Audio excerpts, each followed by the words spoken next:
You're in aisle 15, trying to decide between canned corn or canned green beans, trying to decide which texture will sit better in your stomach tonight. That's not really what you're thinking about. You're thinking about which will less closely resemble bits of your brother's body spread over 3 miles of asphalt in Texas. Are you finding everything all right?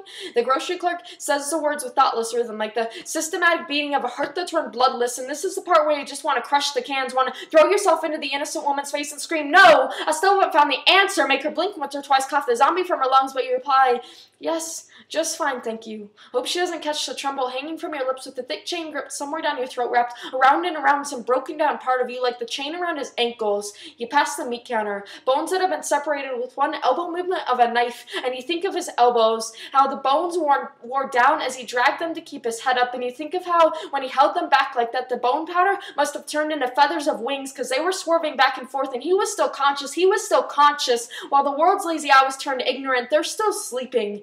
While you search for candles to light tonight, but the white wax holds you back. The white towels give no support to the soles of the shoes you wore to his funeral. Your brother should have had an open casket 40 years later, shouldn't have been decapitated at the age of 49. You surrender to this thought daily. Images of pickup trucks make you break down quicker than transmissions about to quit. You really wish they had quit after the conversation, after the beating, after 1 mile, before it had even started. You never knew a body could be so dehumanized. He was a human, and torn to shreds is an understatement. You don't understand how 3 men could do that to a brother. That's the answer that you're searching for in a goddamn grocery store, but you find it on September 20th, 2011, the day before Lawrence Russell Brewer's execution. You find it in his words, "As far as any regrets, no, I have no regrets now. I'd do it all over again, to tell you the truth."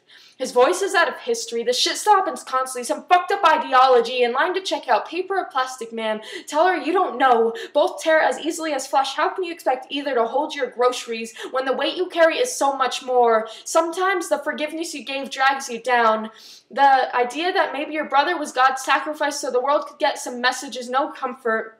There are days when all you need is a space between his shoulder and his head to rest your own, and then you think of his head severed by a culvert, however, brain and skull intact. That doesn't even surprise you, because if 3 men can commit that crime and finish with souls intact, anything is possible, except for a few things, like it's impossible for you to ever see your brother smile again. Colorado Rockies hat hitched up on his forehead. Like, it's impossible for you to ever hear the notes that could only be made from his lips pressed to the brass of his trumpet. Like, it's impossible for the title of sister to ever feel the same as it did before that night coming from your voice. He said he was gonna put Jasper on the map, Betty. He put it in our hearts along with every ounce of his beauty, and that holds more weight than any hate crimes prevention act, any paragraph in a history book, any shrine, or any execution ever could.